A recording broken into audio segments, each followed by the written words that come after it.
Well, a couple of years ago, when I first started here as pastor, I received a call on the church phone from a woman who was visiting Saugatuck Douglas from out of state. And she called to inquire if our church was pet friendly. Now, being new, I wasn't really sure how to answer. So I just repeated to her our church's tagline, and I said, "All are welcome, no exceptions."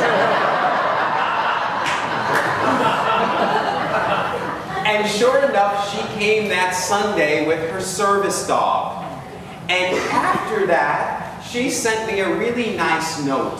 And she said how grateful she was that not only did she receive a warm welcome, but that people were very sensitive to her and to her dog. And she explained that she did not have an obvious physical disability, but that she suffered from social anxiety.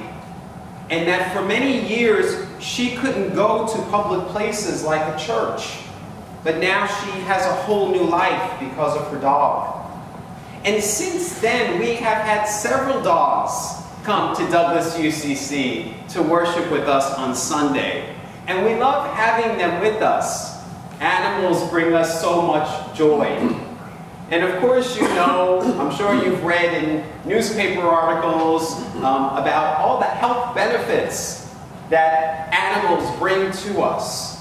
Studies have shown that having a pet in your life helps to reduce your stress, it improves your mood, it lowers your blood pressure and cholesterol, it strengthens your immune system, and even helps to prevent strokes.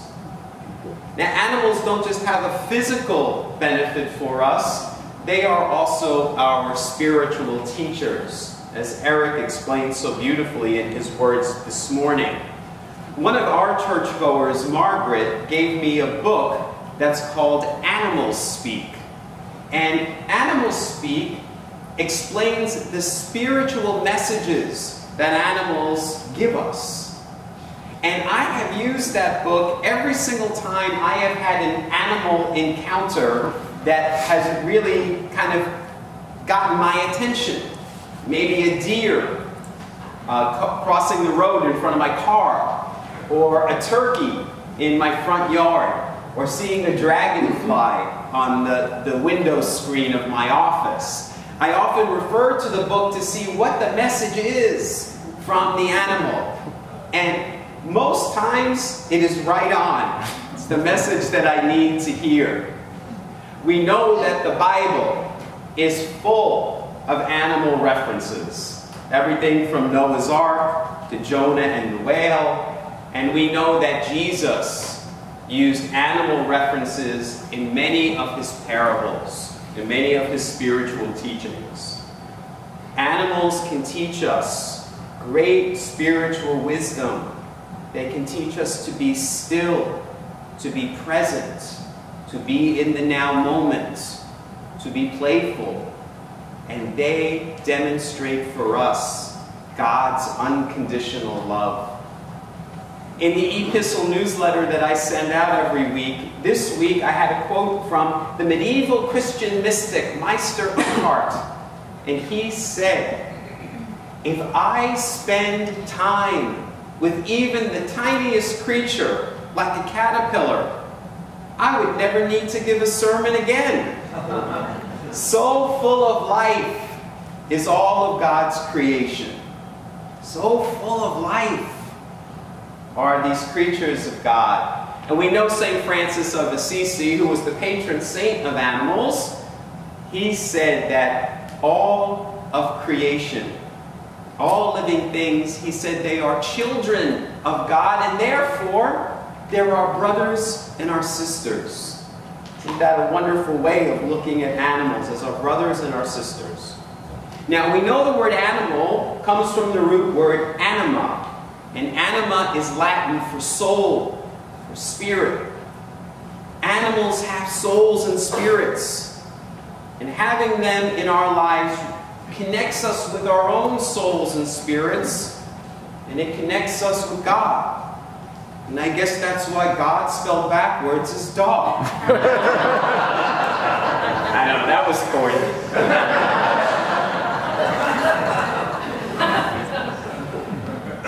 This morning, Eric, in the words that he shared with us, mentioned this quote from the book of Job.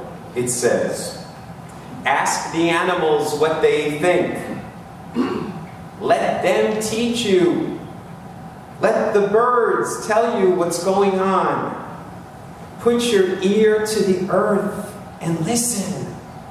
Listen. The fish in the ocean will tell you their stories. Isn't it clear that they all know and agree that God is in the life of every living thing?" God is in the life of every living thing. All of life is sacred.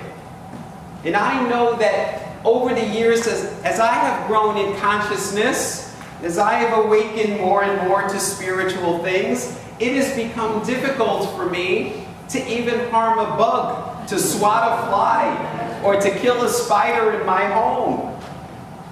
Now, I want to be very clear. I am not a vegetarian.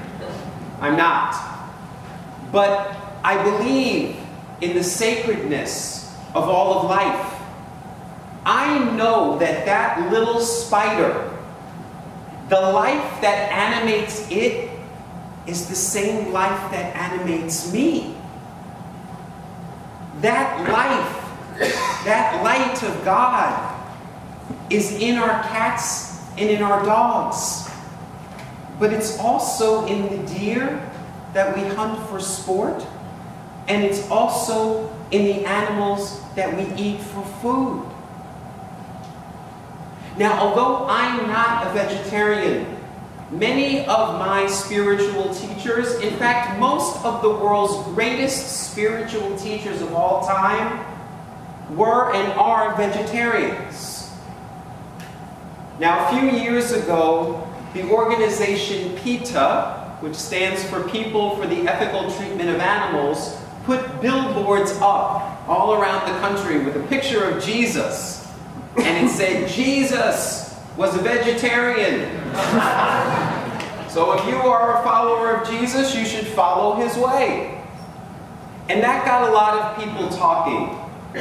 There are biblical scholars who theorize that Jesus, although we see in Bible stories that he ate fish, that Jesus was not a meat eater.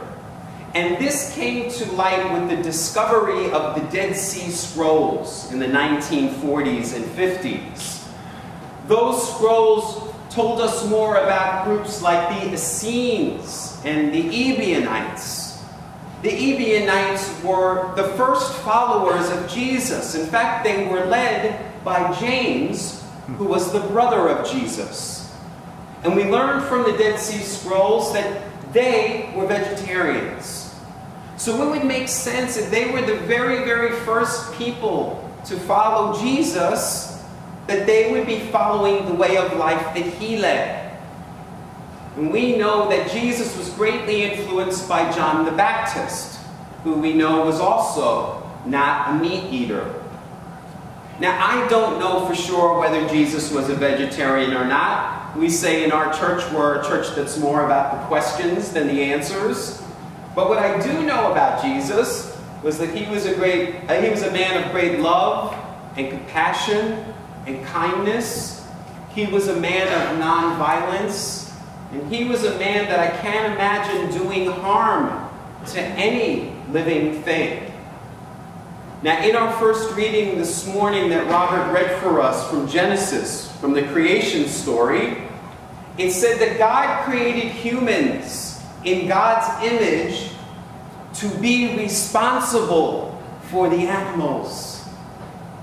That's why God created us, to be responsible for the animals.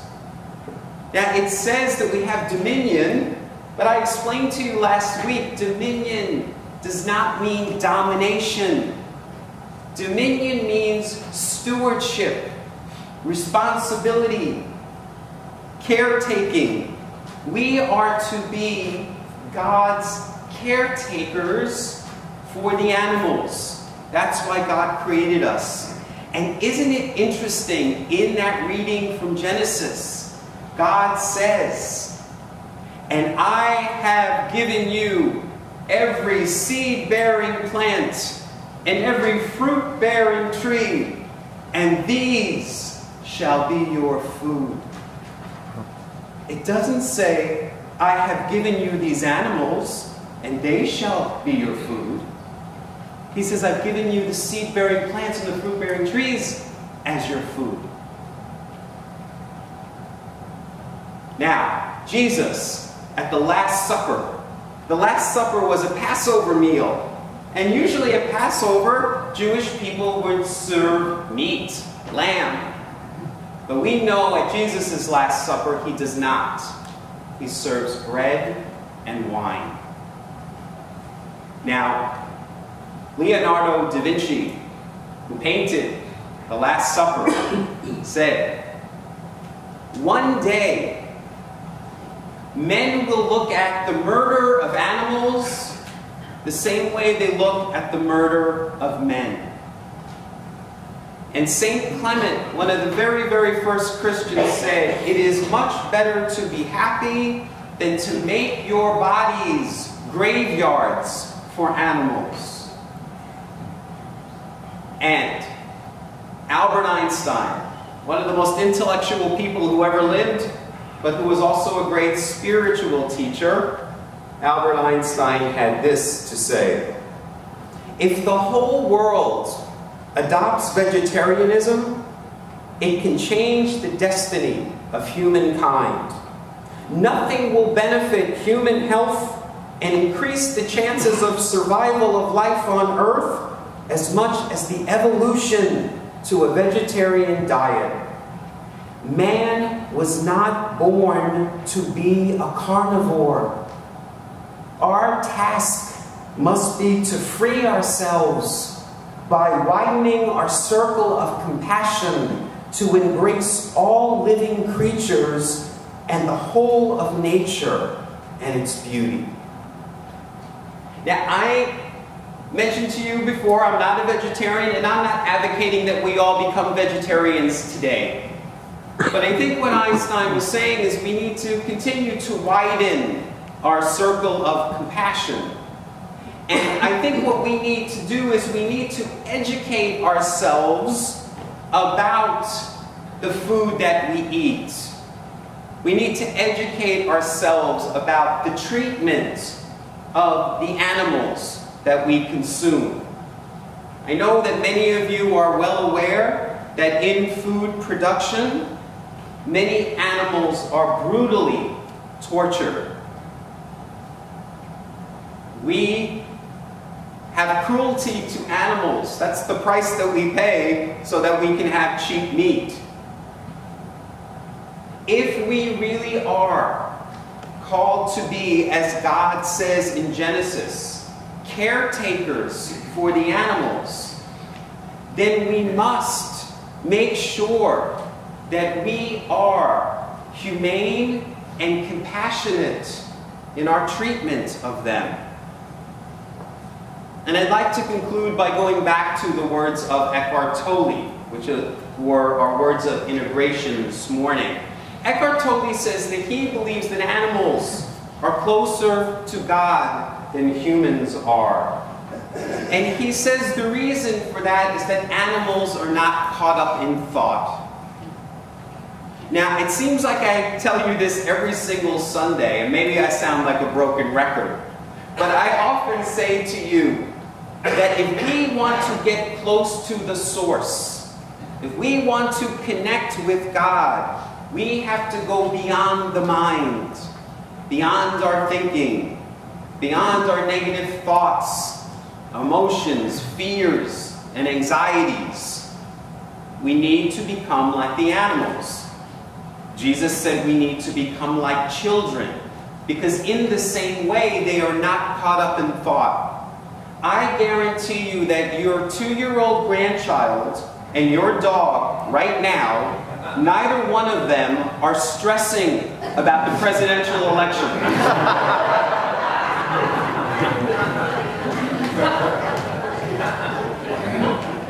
We need to become like that. That's what Jesus meant. That's what Eckhart Tolle is saying. Animals help us to get to that state of being. And so today we celebrate them. We give thanks to them. We thank God for all of the animals, our pets, the animals in the wild, the animals on farms. And we are grateful for the gifts that they bring us. And let us look to the spirituality of animals to help us to become closer to the source, to connect more fully with God. And let us recommit ourselves in this season of creation justice to become better stewards of all of the creatures, great and small, which God has entrusted to our care. Namaste.